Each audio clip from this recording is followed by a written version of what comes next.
seja o nome do Senhor Jesus. Glória a Deus. Pode falar, apóstolo. A paz do Senhor, Diácono Davi. A paz do Senhor, Shalom para todos os ouvintes da Salvador Harmonia FM.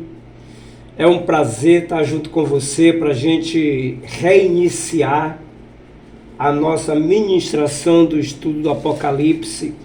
Você que está em casa, que vai nos acompanhar, você deve pegar sua Bíblia, abrir agora no Apocalipse 4.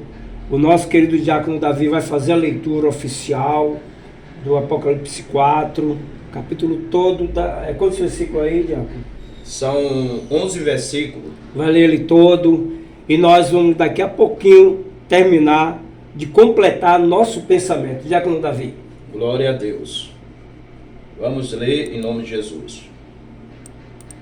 Depois destas coisas, olhei e eis que estava uma porta aberta no céu. E a primeira voz, que como de trombeta ouvira falar comigo, e disse: sobe aqui e mostrar-te-ei as coisas que depois destas devem acontecer. E logo fui arrebatado em espírito, e eis que um trono estava posto no céu, e um assentado sobre o trono. E o que estava assentado era, na aparência semelhante à pedra de jaspe e de sardônica, e o arco celeste estava ao redor do trono, e era semelhante à esmeralda. E ao redor do trono havia 24 anciãos. Versículo 4. E ao redor do trono havia 24 tronos. E vi assentados sobre os tronos 24 anciãos vestidos de vestes brancas, e tinham sobre a cabeça coroas de ouro. E do trono saíam relâmpagos e trovões e vozes, e diante do trono ardiam 7 lâmpadas de fogo, as quais os 7 Espíritos de Deus. E havia diante do trono um como mar de vidro, semelhante ao cristal, e no meio do trono e ao redor do trono 4 animais cheios de olhos por diante e por detrás. E o primeiro animal era semelhante a um leão, e o segundo animal semelhante a um bezerro, e tinha o terceiro animal o rosto como de homem, e o quarto animal era semelhante a uma águia voando. E os 4 animais tinham cada um, respectivamente, 6 asas, e ao redor e por dentro estavam cheios de olhos, e não descansam nem de dia nem de noite, dizendo: Santo, Santo, Santo é o Senhor Deus, o Todo-Poderoso, que era, e que é, e que há de vir. E quando os animais davam glória e honra e ações de graças ao que estava sentado sobre o trono, ao que vive para todo sempre, os 24 anciãos prostravam-se diante do que estava sentado sobre o trono, adoravam o que vive para todo sempre, e lançavam as suas coroas diante do trono, dizendo: digno és, Senhor, de receber glória e honra e poder, porque tu criaste todas as coisas, e por tua vontade foram criadas. Amém? Glória a Deus. Observamos que no capítulo 4 de Apocalipse e capítulo 5 de Apocalipse, se refere às mesmas coisas. E no decorrer desse capítulo, observamos que o cenário muda. E João começa a enxergar o trono de Deus de agora em diante, e ele verá acontecimento extraordinário, que sobre acontecimentos que impactaram todo o futuro da humanidade. E João, ele fica perplexo quando ele começa a ver o trono de Deus. Até então, no Apocalipse 3, até então, ele ainda não tinha visto o trono de Deus. Mas agora, no 4, ele passa a entrar na sala do trono e ver o trono de Deus. Os capítulos 4 e 5 de Apocalipse se declinam, se dedicam a mostrar o trono de Deus e sua autoridade, o interior do céu. Paulo, em 2 Coríntios, fala assim, capítulo 12, versículo 4, ele menciona a seguinte expressão. O nosso querido diácono vai ler aqui. Não, é 2 Coríntios 12, verso 4. 2 Coríntios 12, verso 4. Paulo, ele menciona um acontecimento muito importante nesse versículo. 2 Coríntios. Glória a Deus. Aleluia. Você pode acompanhar aí em casa também, viu? Pronto, 2 Coríntios 12, 4. Foi arrebatado ao paraíso e ouviu palavras inefáveis de que ao homem não é lícito falar. Então, olha a expressão que ele disse, foi. Ele não disse eu fui, mas foi ele que foi arrebatado até o paraíso. E lá ele viu e ouviu coisas que não era aconselhável contar aos homens. Então é um mistério profundo o que Deus tem guardado para o seu povo. Menciona que viu e ouviu coisas que não podia contar aqui. O Espírito Santo e o Senhor Jesus Cristo convidam João a entrar e descrever o que viu. Que privilégio! Olha, irmãos, ontem eu estava falando sobre a firme expressão de Cristo em Deus. Aleluia. Que só Jesus Cristo poderia ter essa firme expressão e deu esse direito, esse legado para a sua igreja. Amém. De sentir essa expressão Amém. Viva no seu corpo, na sua vida. Então está aqui, meus irmãos. João começou a ver, ele começou a descrever os acontecimentos que ele via. Interessante. Naquele tempo não existia papel. Era o couro do boi que se escrevia, ou talvez o papiro, ou talvez a folha de uma árvore chamada papiro.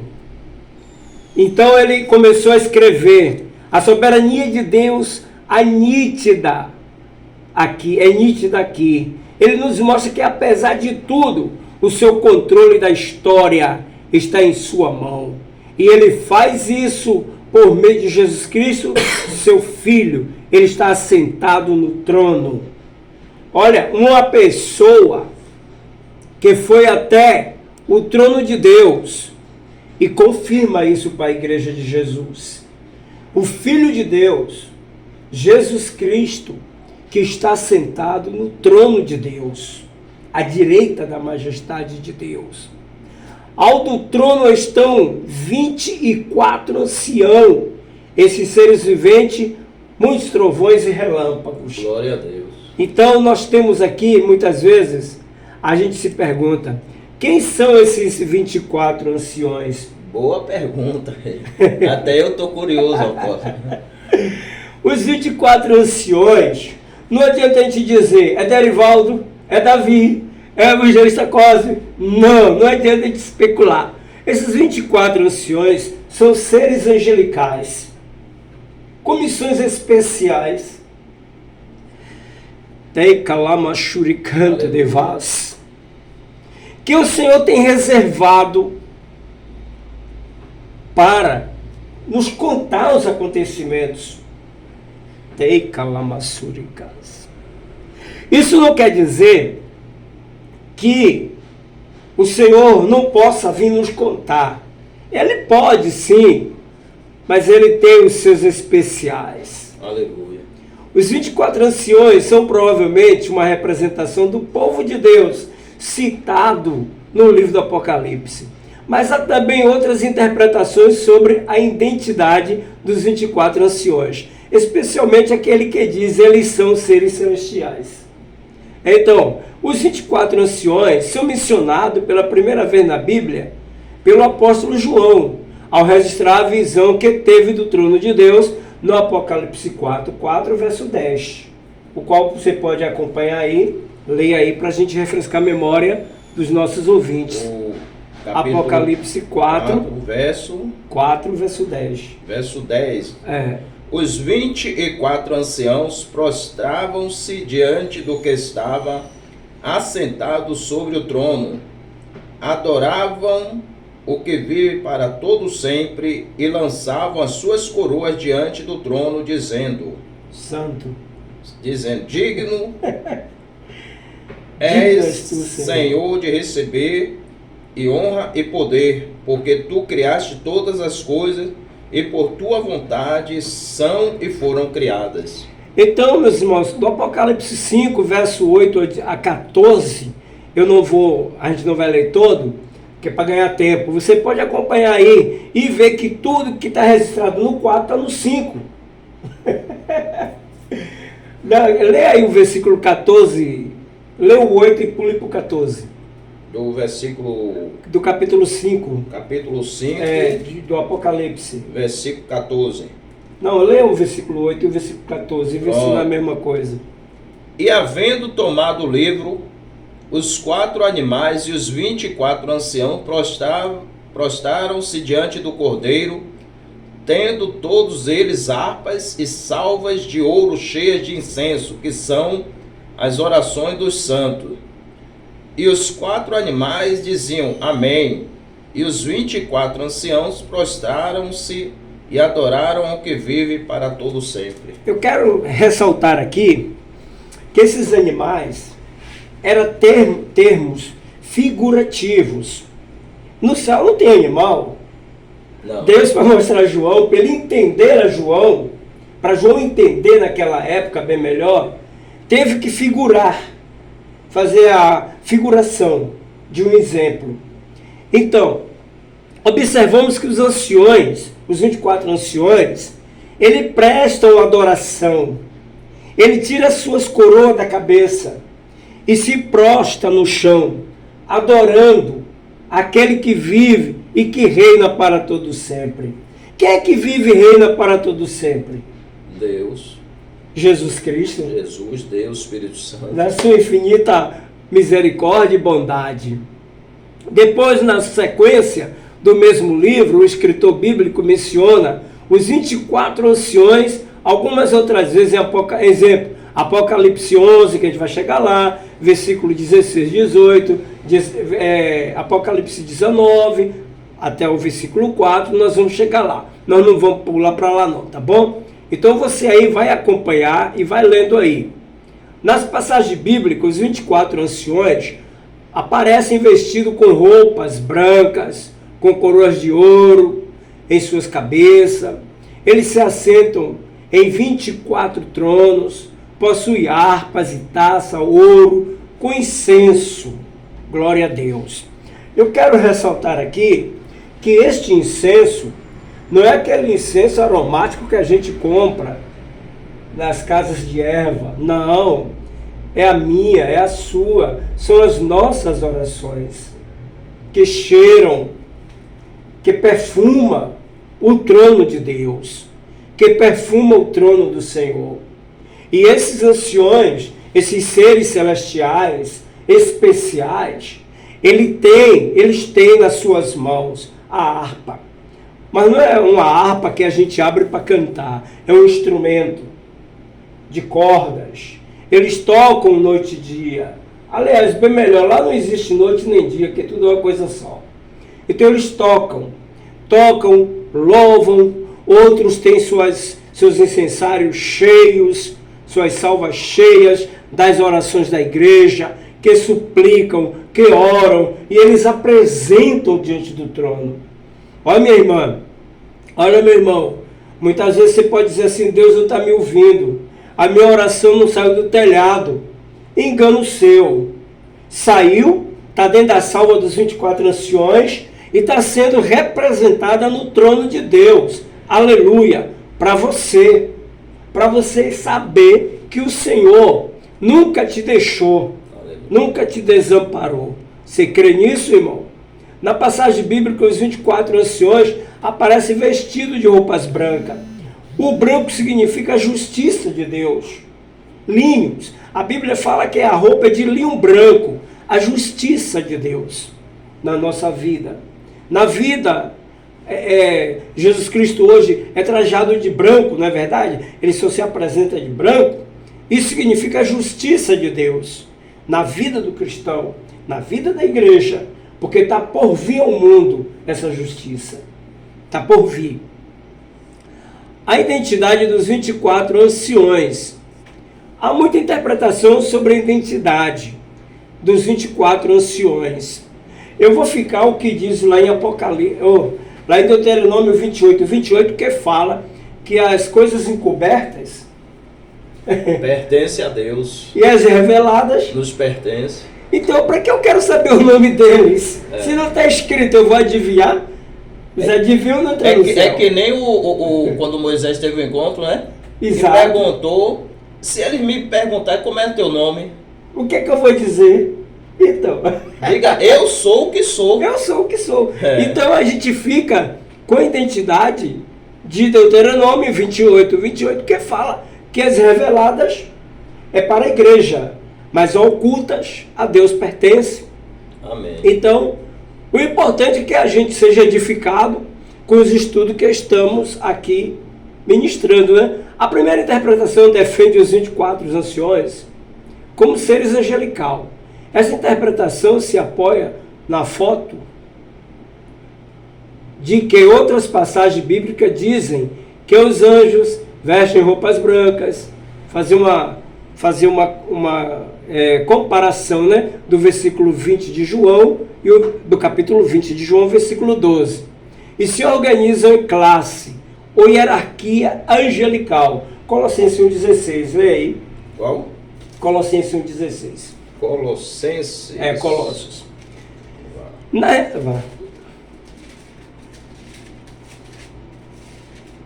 Colossenses 1, 16, vamos lá. Diz assim: porque nele foram criadas todas as coisas que há nos céus e na terra, visíveis e invisíveis, sejam tronos, sejam dominações, sejam principados, sejam potestades, tudo foi criado por ele e para ele. Aleluia. Agora, olha só, na hierarquia angelical tem várias classes de anjos.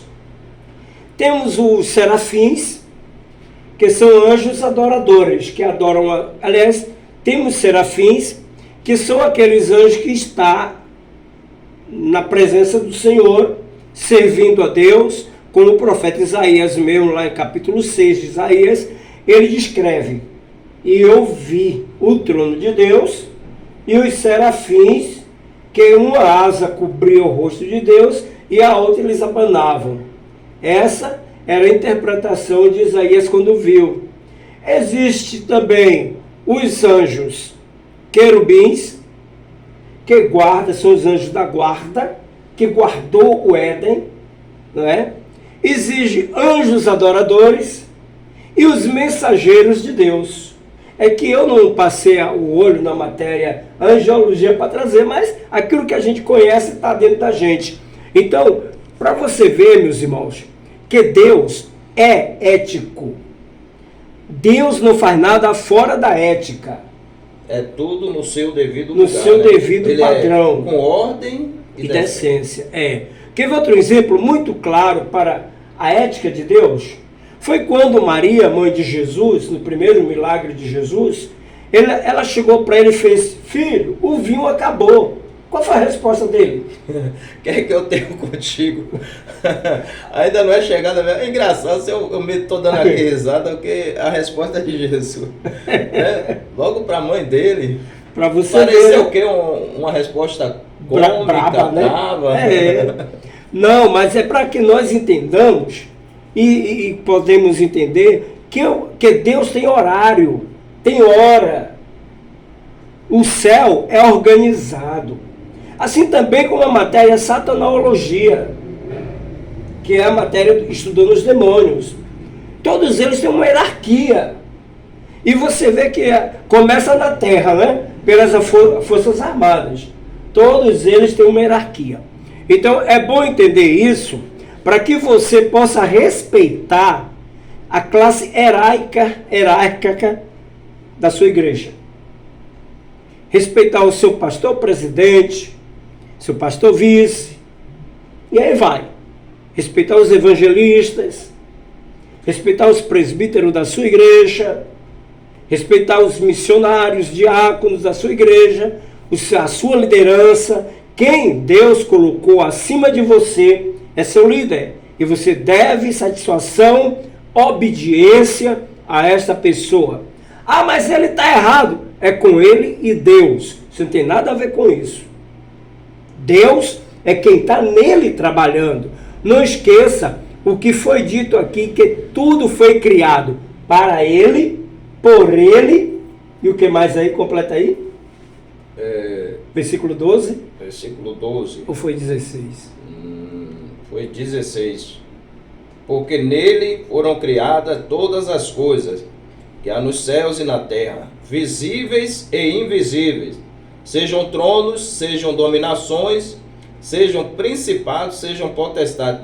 Tudo foi criado por ele e para ele. Seja principado ou potestade, tanto benéfica como maléfica. Então, não nos compete discutir com ninguém. Entendeu, igreja amada? Então, podemos aí... O senhor falando aí, apóstolo, sobre a hierarquia, como o senhor disse que às vezes tem pessoa que pode dizer assim: ah, mas ele está errado, ele fez, errou. Como o senhor disse assim, é com ele Deus. Deus ele repreende os seus profetas. Aí eu me lembrei, sabe de quê? Que Miriam e Arão começou a questionar, peraí. Falar de Moisés, né? Falar de Moisés. Achava que Moisés errou porque ele casou com uma mulher que não é do povo. Exatamente. Que não é. Então foi questionar e Deus defendeu, né? Foi chamou Moisés, chamou Miriam e Arão ali e defendeu porque ele tinha levantado Moisés, mas eles achando que Moisés está no erro. E ainda castigou eles. Miriam ficou leprosa, não foi? Foi para o vale da lepra. São essas coisas, irmãos. Olha, e para você entender mais, temos aqui, além disso, alguns textos bíblicos. Mostra os anjos reunidos em tipo de um concílio celestial. O que é um concílio? Concílio, por exemplo, eu vou consagrar um evangelista, um pastor. Eu convido vários pastores, vários evangelistas, e ali a gente impõe a mão, vai colocando a mão em cima do outro, e se forma um concílio de autoridade eclesiástica. Então, os anjos fazem esse concílio. Você pode ir lá em Salmo 29, versículo 1, Salmo 89, versículo 7, Salmo 103, versículo 20, Salmo 148, versículo 2 e Jó 1, 6. Você pode ver que eles se organizam. Não é nada aleatório, não é nada dizer assim: ah, Deus está me revelando que eu vou encher a cabeça de Davi de óleo e botar ele lá na... Nada disso. Tudo de Deus é com ordem. E o que mais? E decência. E decência. Então, irmãos queridos, passem a entender isso. E o que é que tem isso a ver com o Apocalipse 4? Tudo que João viu, ele descreveu. Tudo. Na minuciosidade, é porque se fosse colocar tudo minuciosamente, o mundo não comportaria, irmão, a quantidade de livros relatando todas essas riquezas celestiais. A segunda interpretação defende que os 24 anciões são representantes do povo de Deus, do povo redimido de Deus. À luz de outras passagens bíblicas, essa segunda interpretação é que possui maior fundamentação e por isso ela é a mais amplamente aceita. O teólogo Simon, que eu não vou nem falar, que é difícil, em seu comentário expositivo do livro Apocalipse, elenca alguns argumentos a favor dessa interpretação. Em primeiro lugar, são os santos que são convidados por Cristo a sentar-se com ele no trono. Agora veja bem, Apocalipse 3:21, volta aí para Apocalipse 3:21.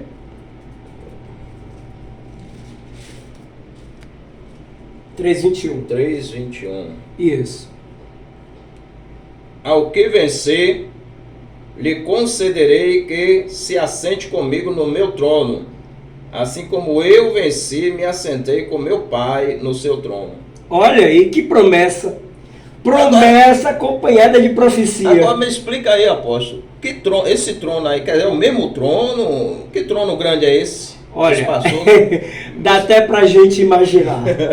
Veja bem, na sala do trono é a sala maior que existe no mundo. Ou no universo? Do universo, exatamente. Do universo. Por quê? No nosso raciocínio, como o diácono acabou de frisar aqui, quantos tronos são então? Que trono grandão é esse? Exatamente. É uma sala imensa, tipo assim um auditório. Chama-se Sala do Trono. Lá está reservado os tronos para sentar aqueles que venceram. Lógico, o trono mais destacado é o de Jesus, que estará sentado ali junto também com a igreja, com os que foram vencedores. Agora imagine você, que está aí hoje, que foi apedrejado por alguém, que alguém lhe menosprezou, lhe humilhou de tal maneira que você deu vontade até de abandonar o caminho do Senhor. Imagine aí agora, você se enquadrando aí no Apocalipse 3:21 e o 20, verso 4, sentado no trono de Deus. Eu lhe pergunto, vale a pena sofrer? Vale, diácono? Vale, com certeza. Vale a pena pagar o preço? Vale? Vale. Então, Vale, porque o povo lá no livro de Atos, o povo se alegrava, porque eles eram participantes do sofrimento de Cristo, eles se alegravam, imagine. Eu li um comentário, eu não sei se foi comentário, se foi Bíblia mesmo, eu li uma vez que algum dos apóstolos disse assim: nós não somos dignos de sermos apedrejados por ti, por tua causa. Entendeu, meus irmãos? Então vale a pena você esperar, vale a pena você sofrer com resignação e acreditando sem murmurar que essa promessa é fideldigna, essa promessa é verdadeira, essa promessa não é feita por político, não. Essa promessa não é feita por partidatário, não. Essa promessa é feita por alguém que derramou seu sangue puro. Glória a Deus. Em segundo lugar, embora os anjos pareçam nos textos bíblicos com roupas brancas, é muito mais significativo o modo com que os remidos se vistam de branco, identificando a pureza que provém de seres eles purificados do pecado. Apocalipse 3:4 e Apocalipse 7:9. Então nós podemos observar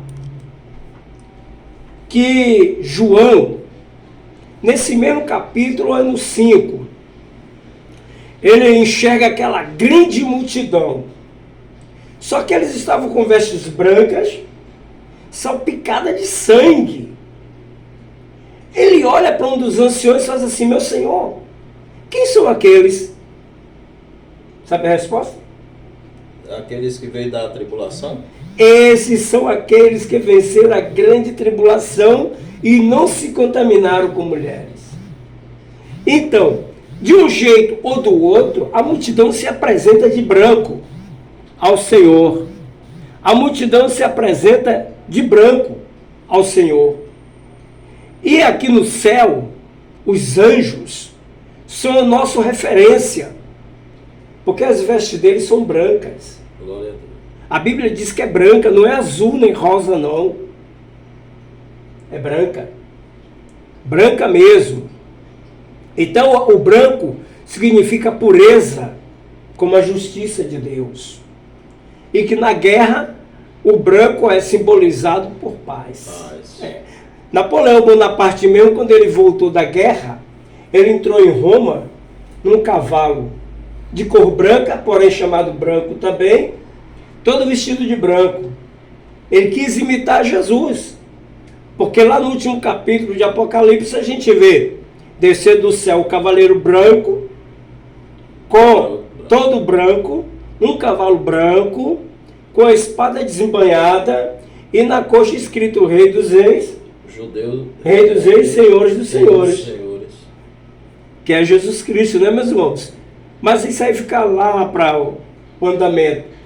Eu estou só salientando isso aí. Em sua cabeça, nitidamente, isso simboliza autoridade para governar com Jesus. Para governar com Jesus Cristo. Além de ser o sinal da vitória, visto que a palavra traduzida como coroa também pode indicar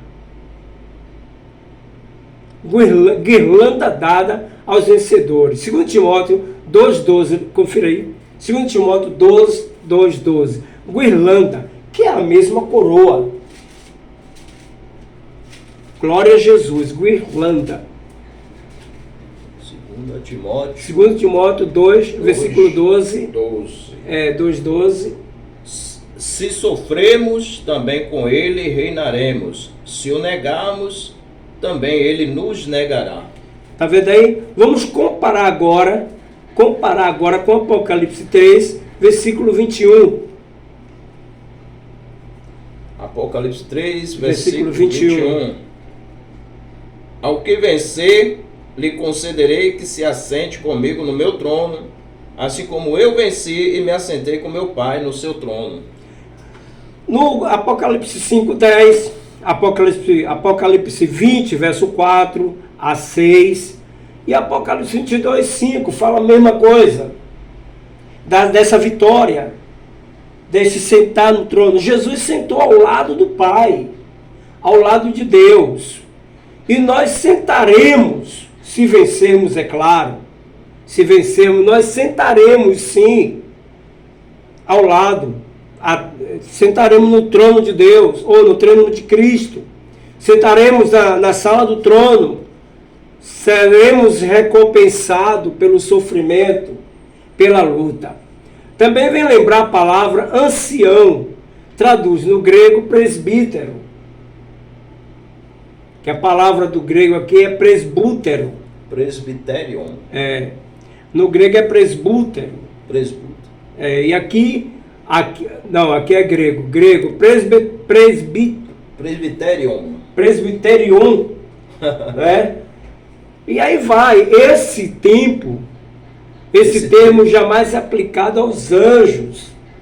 Por outro lado, os anjos eram parte importante da vida religiosa de Israel no Antigo Testamento. Enquanto que no Novo Testamento, os anciões ou presbíteros são os que aparecem como responsável pela liderança e governo da igreja local. Então, no Velho Testamento, diácono Davi, existia uma coisa que os profetas da antiguidade não tinham o que eu e você temos hoje no Novo Testamento. Quando eles tinham que profetizar, o Espírito do Senhor vinha até o profeta e deixava a mensagem e ia embora. Ele ficava sozinho, ele ia enfrentar o rei e a fúria de todo mundo ali para entregar aquela palavra.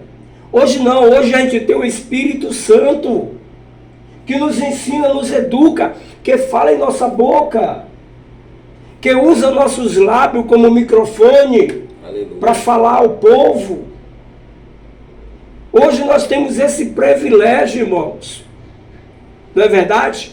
E muitas vezes as pessoas não querem obedecerem.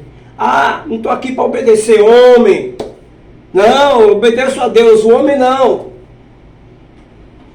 Mas esse mesmo João aqui escreveu, lá em 1 João, é 2, que se nós não obedecermos a quem a gente vê, podemos obedecer a quem a gente não vê? Eu te vejo aqui, você está me vendo. Se você não me obedecer... Porque para a pessoa, às vezes a pessoa fala com uma certa ignorância. Exato. Como é que ela diz que, não, eu só obedeço a Deus, não vou obedecer ao homem? Mas se a Bíblia diz obedecer aos vossos pastores, aos vossos líderes, não é isso? É verdade. Se é bíblico, se ela diz que obedece a Deus, então ela tem que obedecer o que está escrito. Então às vezes a pessoa fala, poxa, com a ignorância ali, às vezes sem um conhecimento. É verdade. Então, igreja amada, você precisa acabar esse conceito seu. Obedecer às vossas lideranças, às autoridades que é imposta sobre você. Quem sabe, com a sua obediência amanhã, você pode ser uma dessas autoridades. Só Deus sabe, né? Algumas pessoas também questionam o porquê de seres extremamente 24 anciões. O ponto de vista mais tradicional sobre essas questões é aquele segundo de Vitor Petru, que viveu entre os séculos 3 e 4 depois de Cristo. Ele defendeu que os 24 anciões, porque este número é o total da soma de 12 com as 12. São 12 os apóstolos, 12 as tribos de Israel. Então dá uma soma de 24. Então eles representam as duas tribos.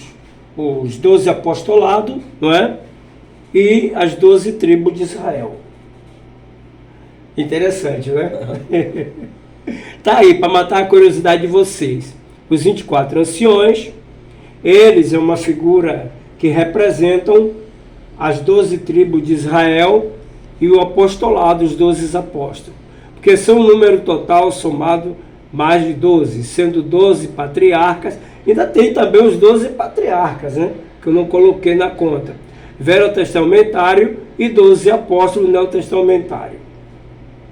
Assim, os 24 anciões servem perfeitamente ao propósito de sermos representantes da totalidade do povo redimido de Deus, que inclui a igreja do Antigo Testamento e a igreja do Novo Testamento. Então nós temos aqui, entrando agora novamente, o trono estão 24 anciões. Já que nós já tiramos essa dúvida para vocês sobre os 24 anciões, nós vamos agora pular para falarmos aqui do trono de Deus, que é o assunto em foco. É o Apocalipse, devagar, Derivaldo, senão embola a voz, o Apocalipse 4, versículo 1 e 5, Apocalipse 4, 6 a 9 e Apocalipse, capítulo 4, 10 a 11. Então, primeiro, trono de Deus. Segundo, os 4 seres viventes. Terceiro, os 24 anciões, que você já sabe que são os 12 patriarcas, o colégio apostólico de Jesus e as 12 tribos de Israel. Um dos 3 aí também é importante numerar. Tanto faz os anciões, ou tanto faz os patriarcas, como tanto faz as tribos, como o colégio apostólico. Segue a mesma linhagem. Trono. Existe um trono, não é? Na época dos reis da terra, todos eles tinham um trono. E o trono, quando alguém queria ser introduzido à presença do rei, ficava na antessala, esperando que o rei material desse um sinal para aquela pessoa ser aceita. Se ele não quisesse atender, mandava matar. Aqui é diferente. Aqui não existe isso. Existe sim que Deus está sentado no seu trono, que o seu Filho Jesus Cristo está à sua direita no seu trono, governando, sustentando o universo em santo amor. Eu quero dizer para você santo amor. Por que santo amor? Porque o amor de Deus, ele é santo.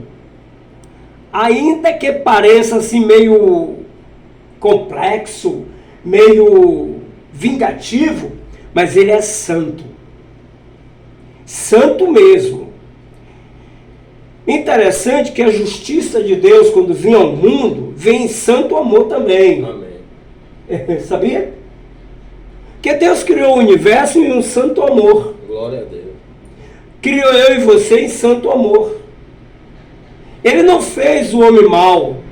O homem é bom, a mulher é boa, que ele criou e deu para o homem trabalhar com ela. Então ele está no trono, sentado, regendo. Jesus está sentado no trono, regendo. Os 4 seres viventes estão do seu lado, assistindo. E os 24 anciões. Depois dessas coisas, olhei diante de mim, estava uma porta aberta no céu.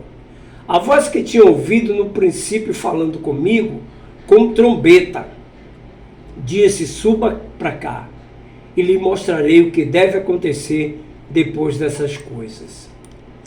E aí, meus irmãos, o que é que você acha? O céu tem porta? Eu acredito que não. Eu acho que deve ser figurativo, né? Eu acredito que tem. Será? Tem sim. Ai, olha, a voz que tinha ouvido como o som de muitas trombetas. Olha que ele estava no céu. Ele podia estar ouvindo assim, digamos assim. O apóstolo, na interpretação dessa palavra, quando assim, depois destas coisas, olhei e diante de mim estava uma porta aberta no céu. Não dá para entender que essa porta é Jesus, que é a porta da graça que está aberta. Não, essa porta realmente é uma passagem. É uma passagem. O céu, ele não é, digamos assim, um lugar aonde tem só uma sala, não. Tem divisórias. Tem a divisória, a sala das coroas, a sala do trono, a sala do banquete. Aí vem as classificações. Então, aonde ele estava diante do trono de Deus. E ele ouviu a voz de Jesus como som de trombeta. Não é que ele, podemos assim dizer, que Jesus estivesse com ele, como eu estou aqui, mas você ministrando o estudo, tirando ideia, né? Trocando ideias. Mas ele ouviu como som de muitas trombetas. Disse: suba, dá a impressão que ele estava abaixo e que ele tinha que subir os degraus ou alguma coisa, né? Suba para cá, lhe mostrarei o que deve acontecer depois de tudo isso. Depois de tudo aquilo que ele viu, que ele presenciou, ainda tinha mais coisas que poderia, que veria e que está acontecendo hoje em nossos dias atuais. Imediatamente me vi tomado pelo Espírito, e diante de mim estava um trono no céu, e nele estava sentado alguém. Alguém. Que ele agora vai descrever o aspecto dessa pessoa, né? Alguém. Aí esse alguém está falando do próprio Deus ou do Senhor Jesus? Ele é que está descrevendo o aspecto de Jesus. De Jesus. Em glória. Não é mais aquele aspecto de Jesus, o homem sofredor, mas o homem vitorioso. O homem que venceu.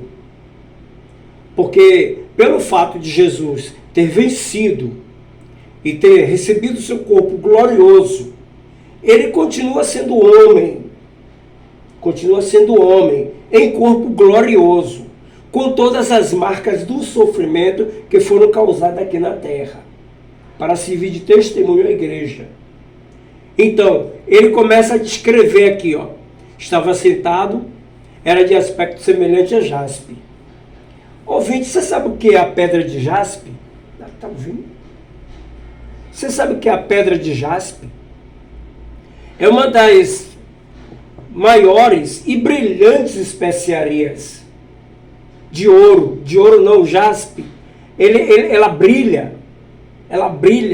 e o brilho dela é mais forte do que o sol do meio-dia. E sardônico. Vi um arco-íris, parecendo uma esmeralda, circundava o trono.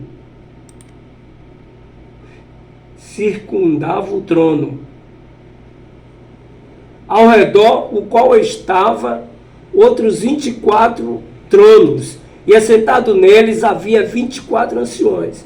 Eles estavam vestidos de branco, na cabeça tinha uma coroa de ouro. Então João, ele identificava aqui esse ser que ele estava vendo, que ele estava enxergando lá no céu. E esse ser é a pessoa de Jesus Cristo. Aonde dizia as coisas para ele, dos acontecimentos. Os 4 seres viventes diante do trono, havia algo parecido como um mar de vidro, claro, como cristal. No centro, ao redor do trono, havia 4 seres viventes cobertos de olhos, tanto na frente como atrás. Explica aí, após esse negócio de tanto olho à frente, atrás. Aí as pessoas não entendem. Eu também até olho, tem coisa que eu não consigo entender. A sua realidade. Olha, irmãos, era necessário que João visse essas partes figurativas. Por quê? Porque essas partes figurativas é muito destacado na Bíblia. Os olhos de Deus estão em todos os lugares, como diz um dos salmos, não é? Um dos salmos a gente podemos observar que Davi fala assim: os olhos do Senhor estão circulando a terra toda, procurando os fiéis da terra. Então os olhos do Senhor, ele circula a terra toda. Ele olha, ele vigia a terra toda. E por ele vigiar a terra toda, é aonde João descreve que tinha olho na frente, olho por tudo que era canto. Ele tinha que ver essa quantidade de olho para poder ele também transmitir que os olhos do Senhor estão sobre a terra. Eu vou dizer para você, amado, que nada passa diante do olho de Deus desapercebido. Tudo é visível ao olho de Deus. Deus sabe tudo, vê tudo. É patente aos olhos dele. Patente. Então nada é desconhecido. É por isso que ele refere essa quantidade de olhos. Como também existe lá no Apocalipse 7. Então é como o versículo que diz que os olhos do Senhor estão sobre a face da gente, em todos os lugares ao mesmo tempo. Circulando. Não é isso? Essa essa interpretação aí. É isso aí, circulando. Então, como João estava num tempo arcaico do tempo, vamos dizer assim, da pedra, né? Que era a história média da igreja, a história medieval. Então era necessário que essa figura aqui mostrasse do lado dele vários olhos circulando. Que dá a entender que é vários olhos que circulam, mas não é. É o olho do Senhor que está sobre a terra. Em outro salmo diz assim: os olhos do Senhor procuram os fiéis da terra. Tem um salmo que fala isso. Então, irmãos, é necessário que você entenda. Se você está dentro do banheiro, o Senhor está lá com você. Se você está lá no fundo do mar, o Senhor está lá com você. Eita! Então ninguém se esconde dos olhos de Deus. Ninguém. Você pensa que Deus não vê lá o cara dentro da sepultura, não, é? Ele vê tudo, irmãos. Os olhos de Deus é mais forte do que o raio-x, não tem como comparar. Não, Davi? Verdade. O primeiro ser parecia um leão, o segundo parecia um boi, e o terceiro tinha rosto como de homem. Esses três elementos aqui é um só. Um só. Leão primeiro, Jesus foi comparado ao leão da tribo de Judá, muito antes de nascer, não é? Então,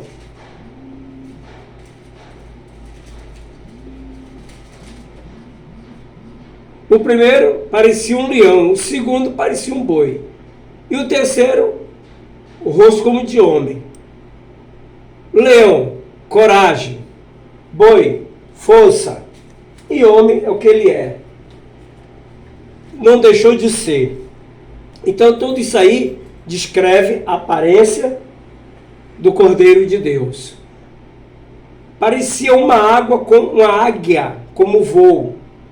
Isaías fala lá, parece que no capítulo 63, que diz: os que esperam no Senhor renova as suas forças como águia.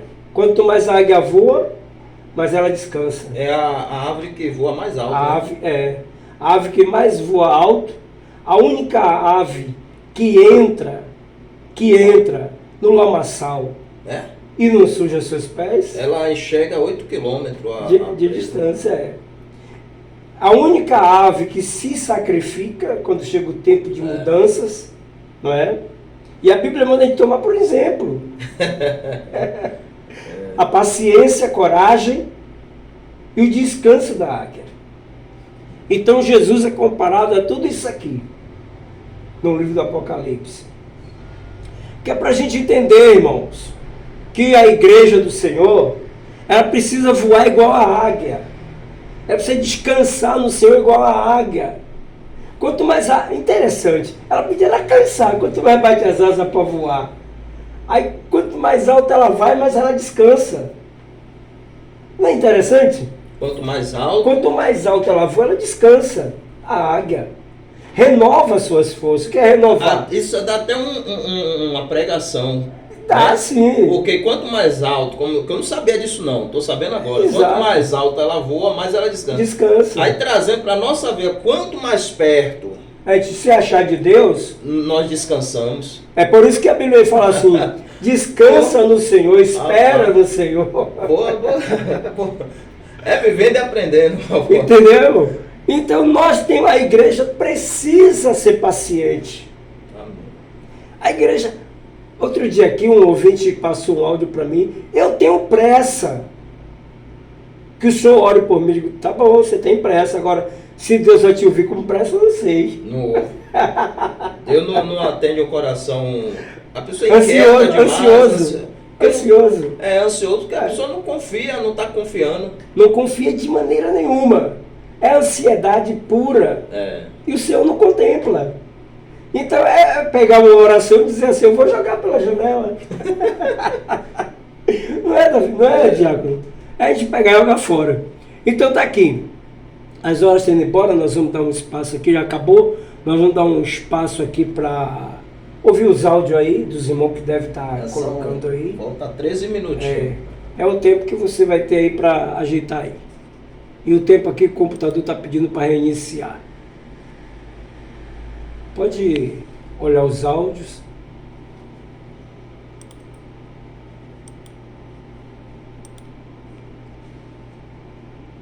Glória a Deus. Louvado seja o nome do Senhor Jesus. Amém. Falta apenas 12 minutinhos agora. Deus abençoe. Nossa irmã Lídia tá ligadinha. Tio Vicente, Deus abençoe. Rebeca Reis, Deus abençoe. Nosso irmão Rafael de Sussuarana, ele diz assim, continua abaixo. Mas deve ser a posição aí, deve ser um sinal, alguma coisa aí, né? Porque aqui a gente tá ouvindo, né? Aqui a gente está em todo vapor. Deve ser aí, meu irmão. O som aqui está muito alto. A mesa está toda aberta. Aqui está tudo ok. Deve ser alguma coisa aí. Deus abençoe.